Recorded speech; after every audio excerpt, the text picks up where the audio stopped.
So, hello guys, welcome to my channel. Today we're gonna deal about या today we're gonna talk about mentally health and psychiatric nursing के बारे में 5 terms and terminology.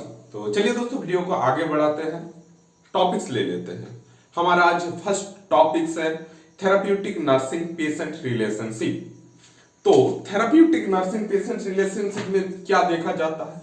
Psychiatric का patient और psychiatric nurse के बीच में जो relation होता है उसको ट्रीटमेंट, मतलब कोई साइकेट्रिक पेशेंट हॉस्पिटल में है, उसका ट्रीटमेंट चल रहा है, ट्रीटमेंट चलने के दौरान अगर कुछ नर्स से या कुछ स्टाफ से अगर रिलेशन होता है, किस तरह का रिलेशन, अगर कुछ रिलेशन नहीं बनाएगा तो साइकेट्रिक जो पेशेंट है वो डर, उसके मन में घबराहट होते हैं, एक डर ही पैदा हो जाता है कि मैं उसके साथ शेयर करूंगा तो क्या मानेगा, क्या अच्छा बुरा, इस तरह का. तो इसीलिए जो है साइकेट्रिक का जो नर्स होता है बहुत ही मतलब क्लोज उससे बिहेवियर करता है, बहुत ही अच्छा बिहेवियर करता है, ताकि क्या हो सके, वो जो है उसके साथ सही तरीके से डील कर सके, उसके प्रॉब्लम को बारे में लेकर या कुछ भी जो है conversation between each and other person.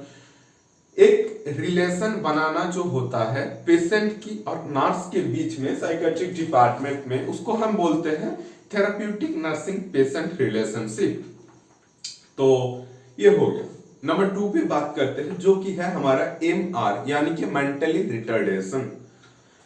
तो मेंटली रिटार्डेशन में क्या होता है, ये कॉन्जेनाइटल होता है, मतलब पैदाइशी होता है, बोलते हैं ना पैदाइशी है, मतलब जेनेटिकली या कॉन्जेनाइटली जो है पैदाइशी किसी किसी में देखा जाता है. सब्सटेंस अब्यूज की तरह जो है मेंटली रिटार्डेशन एक भी काम में चीज पे काम आता है, जो कि है कुछ चीज सोचने की क्षमता को खो जाना, या कुछ चीज के बारे में सोचते हैं तो गड़बड़ सोचते हैं, ठीक तरीके से नहीं सोच पाते हैं, या गलत डिसीजन ले लेता है सोच के. ये जो है मेंटली एबिलिटीज का बहुत ही कम रहता है. आप अगर किसी चीज उसको समझा रहे हो तो वो रिप्लाई में आपको बोलेगा कि हाँ मेरा ठीक ठाक से समझ आ गया, लेकिन जो है उसके बेसिकली ठीक ठाक से समझ नहीं आता है. उसको क्या बोलते हैं, आईक्यू लेवल, मतलब आईक्यू लेवल कम होता है पैदाइशी. तो क्या हुआ इसमें MR यानी कि मेंटली रिटार्डेशन में देखा जाता है जो पैदाइशी, जिसका आईक्यू लेवल बहुत ही ज्यादा लो होता है, यानी कि कुछ चीज जो है सोचने की क्षमता, दिमाग में कुछ चीज मेक करने की क्षमता, यानी कि कुछ चीज डिस्कवरी करने की क्षमता जो है पूरे टोटली एकदम कम रहता है या खत्म हो जाता है, उसको हम बोलते हैं मेंटली रिटार्डेशन या मेंटल रिटार्डेशन. चलिए नंबर 3 जो है आइसोलेशन. आइसोलेशन का मीनिंग से आप लोगों को सभी को पता चल गया कि आइसोलेट मतलब खुद को सभी से अकेला करना. आइसोलेशन का मतलब है खुद को, मतलब किसी को सभी समाज या सोसाइटी से अलग रखना, उसको हम बोलते हैं आइसोलेशन या आइसोलेट कर देना.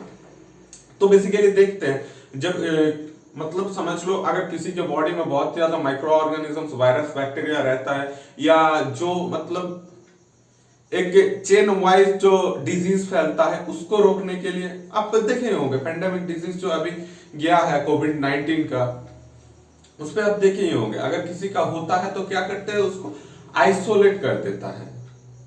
तो आइसोलेट का मीन क्या हुआ, सोसाइटी से टोटली उसको अलग कर दिया जाता है या अलग रखना पड़ता है, उसको हम बोलते हैं आइसोलेट या आइसोलेशन प्रोसेस.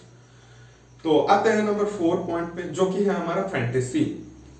ये एक ऐसा सोच है, मतलब खुद को ऐसा सोचते हैं बहुत ही थोड़ा हटके अलग से, मैंने थोड़ा, ये कैसा होता है, बेसिकली पागल टाइप का इंसान होता है.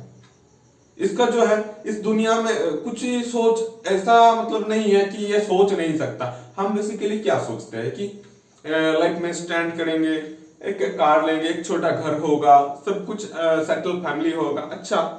लेकिन ये जो सोचता है ये कुछ हटके ही सोचता है. ये ऐसा सोचता है कि मैं एस्ट्रोनॉट बनूंगा, जाऊंगा कॉस्मोस पार्ट के अंदर, उसके बाद सोचूंगा इसके बारे में, उसके बारे में इन्वेस्टिगेट करूंगा, और जो है देखा जाता है तो कहाँ फॉर्मेट में रहता है कि कुछ नहीं रहता है उसके दिमाग में.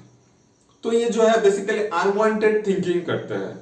मतलब जो चीज ऐसा नहीं है उसको सोचते हैं उसके बारे में। अब लोग हॉलीवुड के मूवीज देखे हैं ना कि सोचते हैं सुपरमैन, हाँ, एवेंजर, इस तरह का सोच आ जाते हैं अगर किसी के मन में, तो उसको हम क्या बोलते हैं, बेसिकली फैंटेसी बोलते हैं। चलिए नंबर 5 और लास्ट पॉइंट जो है हमारा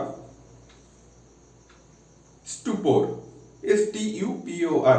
तो स्टुपोर में बेसिकली क्या होता है, ये एक ऐसी अवस्था होते हैं जो व्यक्ति बिल्कुल रिस्पॉन्स नहीं करता है। मतलब इस तरह का हताश हो जाना, निराश हो जाना, टोटली डिप्रेस्ड में चला जाना। अगर किसी बंदा कहीं पे बैठा है तो बैठा ही है, आप अगर उसको हिला भी रहे हैं तो वो जो है बेसिकली ध्यान नहीं देता है, उदास होकर बैठा रहता है तो बैठा ही रहता है, सोया है तो सोया ही रहता है, खाना खा रहे हैं तो उसका ध्यान कहीं और भटकता है, खाते हैं तो उस वो जो है बॉडी में ठीक ठाक से काम भी नहीं करता है। ये जो चीज है बेसिकली स्ट्यूपोर में देखा जाता है। ये 5 हो गया, लेकिन और एक पॉइंट आपको एक्स्ट्रा बता देते हैं। चलिए, प्रिवेंटिव साइकेट्री। तो प्रिवेंटिव साइकेट्री का प्रिवेंटिव वर्ड से आपको पता चल गया कि ये जो है प्रिवेंशन के बारे में है, या मेंटली तौर पे अगर किसी को ठीक करते हैं तो उसको जो बोले केयर लेना, प्रिवेंट करना। तो प्रिवेंटिव साइकेट्री एक ऐसा चीज है, मतलब एक्टिविटी जो बेसिकली एक्टिविटी करते हैं या पॉपुलेशन में जाके किसी का एक्टिविटी को दोहरा के या एक्टिविटी को फॉलो करके अगर कुछ प्रॉब्लम होता है किसी का मेंटली और फिजिकली ज्यादातर नहीं, मेंटली अगर किसी का प्रॉब्लम होता है तो जो है जाके उसका केयर करना, ठीक है, एक्शन लेना उसके बारे में, जाके पहले ट्रीटमेंट के लिए उसको जो देखा जाता है ठीक ठाक तरीके से कि इसका अगर मेंटली डिसऑर्डर है कि नहीं है, अगर है तो उसको लेके जो है ट्रीट करना या प्रिवेंट करना, मतलब केयर देना बेसिकली, उसको हम क्या बोलते हैं, मेंटली प्रिवेंशन या प्रिवेंटिव ऑफ साइकेट्री। तो यही था जो 5 और 6 term and terminology mentally health के बारे में। तो चलिए दोस्तों, वीडियो के एंड पे करते हैं, मिलते हैं नेक्स्ट वीडियो पे, तभी के लिए बाय बाय, थैंक यू।